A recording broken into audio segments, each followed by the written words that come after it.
Good morning, church, and welcome to our morning devotion. I hope you all are doing good.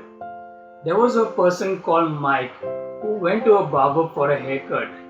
And as he was having his haircut, he asked the barber few questions like about the politics and about the election. And finally came on the topic of God. And the barber replied to Mike that he believes that God does not exist. And Mike asked Baba, why do you believe that God does not exist?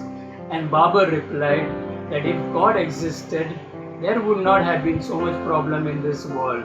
There would not have been any war. There would not have been any sick people or poor people.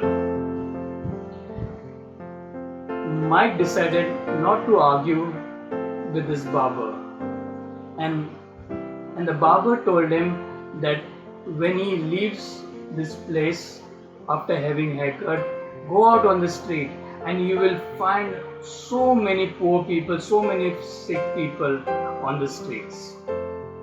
So as Mike was leaving the shop, he saw one beggar sitting right outside this barber's shop. He had long and very dirty hair, and also his beard also was very long, as if it was not cut for so many months. And Mike immediately runs inside this barber shop and he says in a loud voice that I believe that barbers don't exist. And hearing this, Barber is shocked. He said, how can you say that barber does not exist? I am right now in front of you. And Mike says to the barber that if barber existed, there would not have been people with long hair who have not cut hair for so many months.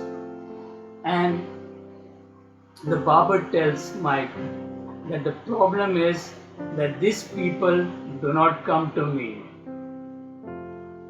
And Mike stops this barber and says, that is exactly what I'm trying to say, or that is what I'm trying to prove, that God also does exist, but the people do not come to God. And after hearing this, the barber was in completely shock, and he was in silence for a long time. Yes, we may also come across through people in our lives who may say that they believe that God does not exist. But look at the creation, look at God's creation. We see in Psalm 19 verse 1 and 2, it says that the heavens declare the glory of God. The skies proclaim the work of His hands. Day after day, they pour forth speech. Night after night, they reveal knowledge. Yes, all of God's creation points out to our amazing God. The beauty of creation reflects the majesty of our Creator. We live our lives day after day, rising up each morning and resting each night with complete confidence that the sun will rise the next day. That is why we all set our alarm for next day by trusting in God. Today we rest at night with a peace in our hearts, trusting completely in God. The truth is, we are dependent upon Jesus for each and everything. Even our next breath which we take, we are dependent upon God. Our lives are held in God's hands. We live because God gives us this life. The sun rose again this morning simply because God decided it should.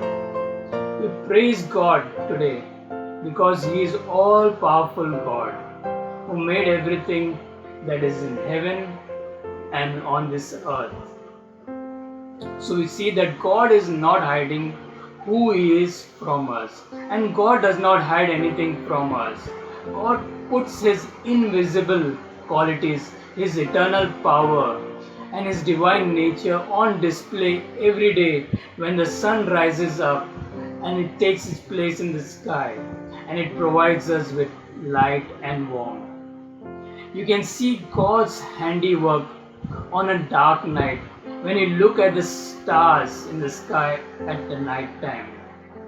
God reminds us of His presence as you enjoy the beauty of a butterfly, the smell or the fragrance of a beautiful rose, or when you hear the birds singing in the trees. All of God's creation reminds us that His presence is with us all the time. And the good news is that our Creator loves us. God personally designed each one of us, and He loves us, and God wants us to know Him on a deeper level. Yes, God wants us to reveal Himself personally, and God will surely reveal Himself to us. Finally, I would like to end this with a verse from Jeremiah chapter 33, verse 3. It says, "Call to me, and I will answer you, and tell you great unsearchable things that you do not know." Amen.